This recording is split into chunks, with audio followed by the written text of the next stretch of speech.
Hello বন্ধুরা, তোমরা সকলে কেমন আছো? আমি অনেক ভালো আছি। তোমরা কেমন আছো কমেন্টে জানিয়ে যেও। আজ আমরা বন্ধুরা সবাই ভূতনাথ যাচ্ছিলাম। মানে সবাই বলতে আমরা ৩ জন। আর তোমরা প্রথমেই দেখলে আমি শুধু ৫০ টাকা নিয়ে বেরিয়েছি। আমার সব খরচা আজকে ওরা দেবে। তো দেখো এখন বাজে ৫:৩০ মতন। তো আমরা বেরিয়ে পড়েছি আমার বাড়ির কাছ থেকে। তো আমরা দুজন তো চলে এসেছি, কিন্তু এখনও একজন আসেনি, যার জন্য আমরা ওয়েট করছি। তো চলো দেখা যাক সে কতক্ষণে আসে। আমরা দাঁড়িয়ে গেছি। এইদিকে ম্যাডাম তো সকালবেলা স্নান করে, মাম হয়তো ঘরে ঘুমাচ্ছে ঠাম্মুর সাথে।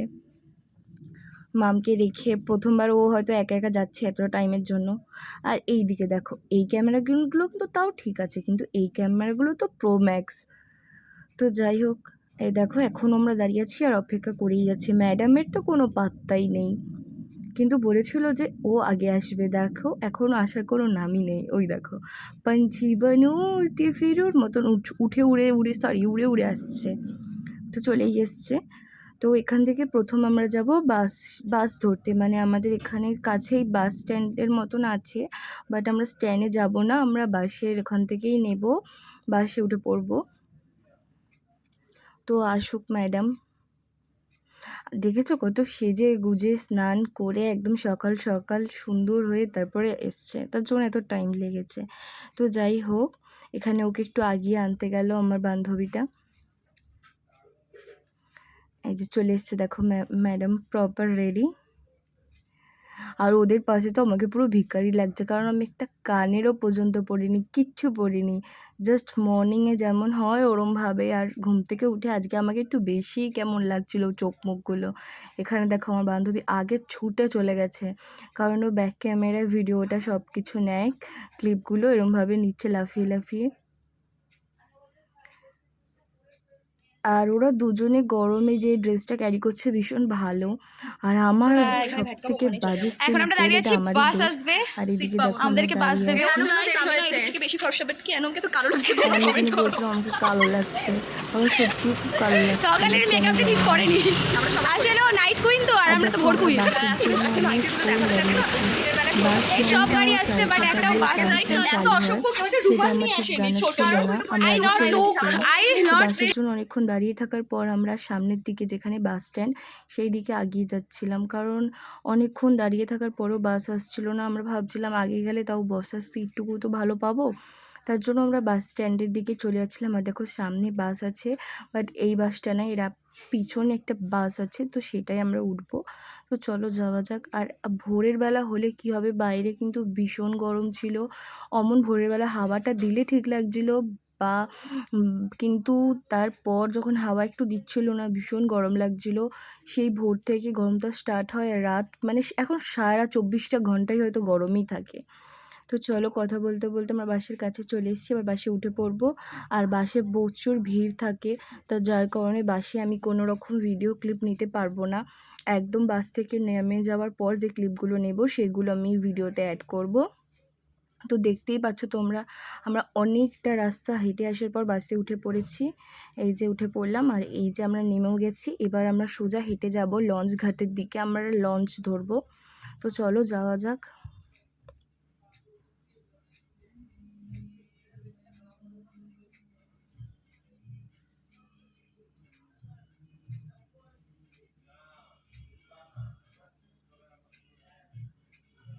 আর এত সকালবেলা যে এতটা গরম হবে আমরা ভাবতেও পারিনি।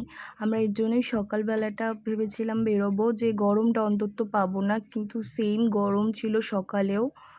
তো কিছু করার নেই, যাবো যখন ভেবেছি। আর এটা কী মাছ বলো তো? আমি তো ভাবছিলাম ইলিশ মাছ। দুদিকে কত বাস দেখেছো, বাস আর বাস। তো আমরা চলেই এসেছি লঞ্চঘাটের সামনে, এখানেরও দুজন টিকিট কাটতে গেছে। চলো আমি ততক্ষণ তোমাদেরকে একটু সকাল সকাল মা গঙ্গার দর্শন দিয়ে দিই।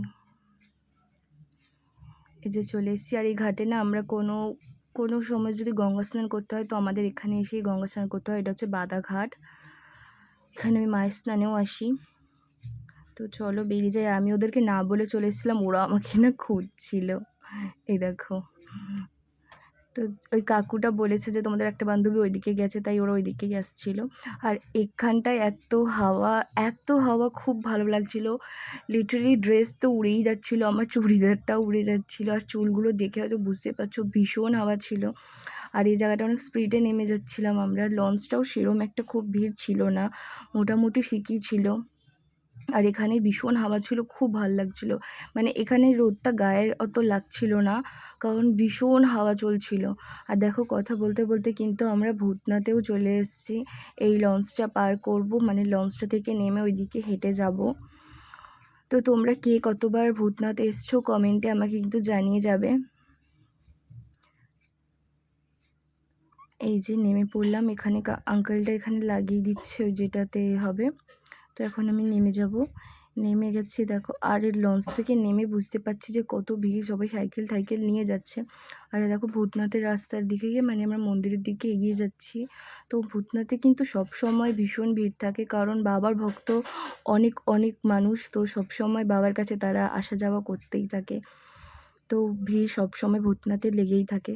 আর এই দেখো এখানে কত ভিড়, তোমরা তো দূর থেকেই দেখে বুঝতে পারছো। আর মন্দিরে না ফোনটা অ্যালাউ নেই, বা ফোনে ফটো ভিডিও করাও অ্যালাউ নেই, যার জন্য আর আমরা পুজোও দেবো, তার জন্য আমি মানে ওখানে কোনো ক্লিপ নিতে পারিনি, ফোনটা আমি ব্যাগে নিয়ে নিয়েছিলাম। আর এখানে আমরা এবার ঠাকুরের জন্য ফুল, মিষ্টি, ফোয়ার জল এগুলো সব নিয়ে নেব। তো চলো। আর এখানে তো সব দোকানে সব মানে ডাকতেই থাকবে তোমাকে, বা তুমি বুঝে তোমার মতন বা তোমাদের মতন যেটা সুবিধা মনে হবে সেই প্রাইসটাই নিও, সেই দোকানটাতেই যেও। কথা বলে অনেক দোকান আছে। আর এখানে দেখো এই ফুলের ঝুড়িটা নিয়ে নিয়েছি, আর এই মিষ্টিটা নিয়ে নিয়েছি। আমি কিন্তু মিষ্টির জলটাও নিয়েছিলাম, বাট এটা আমি করতে পারিনি। এখানে দেখো আমার বান্ধবী পরে নিচ্ছে ভূতনাথের টিপ। আর এখানে এবারে আমি যখন এর আগে এসেছি, এখানে কিন্তু এই মহাকাল লেখাটা মনে হয় এখন আপাতত করিনি, বাট আমার কাছে খুব পুরো নতুন লাগলো। এখানে আমার বান্ধবী যেগুলো ছোট্ট করেছিল, কারণ এই ইয়েলোটা দিয়ে না আমারও ভীষণ কপালটা জ্বলছিল, জানি না কেন। তো এখানে আমাদের পুজো দেওয়া হয়ে গেছিলো, এবার আমরা যাচ্ছি মোটা বাবার মন্দিরের দিকে। তো চলো যাওয়া যাক।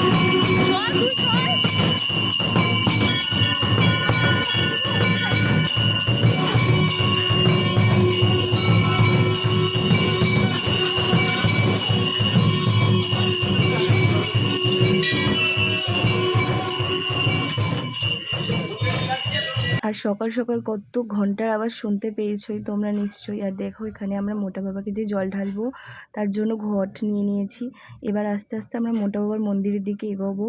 আর মোটা বাবার মন্দিরেও কিন্তু সকালবেলা অনেক মানুষের ভিড় থাকে। আর এই দেখো মন্দিরটা দেখলেই না একটা মনের ভিতর থেকে আলাদাই শান্তি শান্তি লাগে।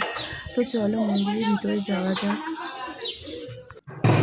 আর আমি জানো তো এর আগেও মোটা বাবার মন্দিরে এসেছি, বাট কোনো দিনও মোটা বাবার মন্দিরে মানে ওই সিলটায় উঠে আমি জল ঢালিনি। এটা আমার ফার্স্ট টাইম, তার জন্য আমার খুব ভালোও লাগছিলো। এটা আমার পুরো ফার্স্ট এক্সপিরিয়েন্স, আমার খুব ভালো লেগেছে। আমি মন দিয়ে পুরো জল ঢালতে পেরেছি। এর আগে আমি যখন এসেছিলাম বাইরেটা জল ঢালতে হয়েছিল। তো যাই হোক, আমার খুবই ভালো লেগেছে, আর আমি ভীষণ শান্তি পেয়েছি পুজোটা দিয়ে। আর এখানে তারপরে আমরা পিছন দিকটায় চলে গেছিলাম ধূপকাঠি মোমবাতি দেখাতে। এখানে দেখো এখানে কিন্তু সবাই সবার উইশ মানে প্রার্থনা বা যে যেটা চায় সেটা মানসিক করে যায় বেঁধে কিছু একটা।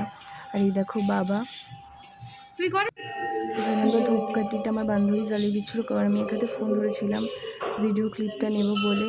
আরও ধূপকাঠি মোমবাতিটা একটু জ্বালিয়ে দিচ্ছিলো। আর এই দেখো এখানে এবার আমরা ধূপকাঠিটা দেখিয়ে নেব মহাদেবকে।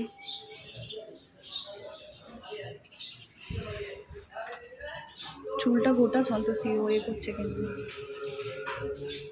আর সবথেকে ভালো লাগে সকাল সকাল যদি কোনো মন্দিরে যাওয়া যায়, আর সেখানে যদি এত ফাঁকা থাকে আর তুমি তোমার মনের মতন করে পুজোটা দিতে পারো, তাহলে সত্যি একটা আলাদা শান্তি লাগে মনের ভিতরটায়, যেটা আমাদের আপাতত খুব ভালো লাগছিলো। আর আমরা মন থেকে সবটা করছিলাম, পুজোটাও খুব ভালোভাবে হচ্ছিলো, এটা ভেবেও ভালো লাগছিলো। আর এখানে দেখো আমি একটা আমার প্রার্থনা মানে কি বলবো, একটা ইচ্ছে যেটা আমি চাইছিলাম বাবার কাছ থেকে, এখানে আমার বান্ধবীও বেঁধে নিচ্ছিল। আর এই দেওয়ালগুলোই না ধূপকাঠি মোমবাতির এতে পুরো এরম কালার হয়ে গেছে। আর এখানে অনেক অনেক মানুষ এসে নিজের চাওয়ারটা করে যায় বাবার কাছ থেকে। আর এই দেখো আমরা এবার মন্দির থেকে বেরিয়ে যাচ্ছি লঞ্চ ঘাটের দিকে, আর ওইদিকে সোজা কিন্তু ভূতনাথের মন্দির। বাবা মহাদেব ওখানে, ওনার ওখানে পুজো হয়। আর এর আগেও একটা হনুমানজির গণেশজির মন্দির আছে আগে গিয়ে, যেখানে আমার বান্ধবী পুজো দেবে, বাট ওখানে আমরা যাব না। এখন পুজো দেওয়া হয়ে গেছে আর এখানে ও নিচ্ছে এখন বজরংবলির জন্য মালা। আর আমরা পুজো দেবো না, আমরা শুধু ভোলেনাথকে পুজো দিতে এসেছিলাম। আর আমার কপালের টিপটা দেখো কী হয়েছে, চুলটা দেখো কী হয়েছে, চুলটা দেখা আমার লং হেয়ার। কেমন লাগবে ব্লগটা কিন্তু অবশ্যই জানিও। আর এখানে আমার বান্ধবী আরেকবার হাতে নালে ভিডিওটা ভালো লাগবে না। প্রসাদটা আমাদের দিচ্ছিল। তো চলো একসাথে ঘুরেছি তুই তো শেয়ার না আছিস, তখন আমি বলে নিবি আমার মতো না হলে তুই দেখি তোর ফোন থেকে আমার সাথে তোর চশমা থেকে আমাকে ও বাউ মাথা কি ফেটে গেছে আরো ক্লোজ হবে বাবাই ঢুকে পুজো দিচ্ছিস আমরা সব মন দিয়ে পুজো দিচ্ছি। আমার ঠোঁটের সামনে একটু নিয়ে বলটা মুখে বড় লাগবে তো ঠোঁটেরটা কি রেখেছে সামনে বস। সাথে আমরা একটা প্র্যাঙ্ক করেছিলাম। হেবি হাত খুঁজছিল আমাদেরকে। কোথায় গেছিলি ওর কাজে খুব ব্যস্ত ছিল। কি হয়েছে চশমা পরেছো কেন? ডিওর, দিস ইজ ডিওর। দেখো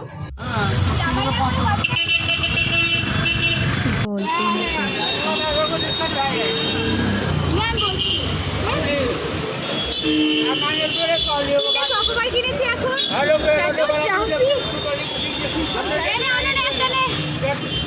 আমি দিচ্ছি কিন্তু কিনে দিয়েছো আমাদেরকে। এনে ধর কোল্ড ড্রিঙ্ক সবাইকে দিবি, দিয়ে খাবি। আরে আইসক্রিম দেখ আমার এখন আইসক্রিম এনেছি আমি বলে আসছি।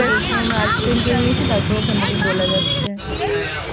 আর ও আওয়াজ দেখেছো ডাইরেক্ট দাঁড়িয়ে, আমার মাথাটাও ব্যথা করে।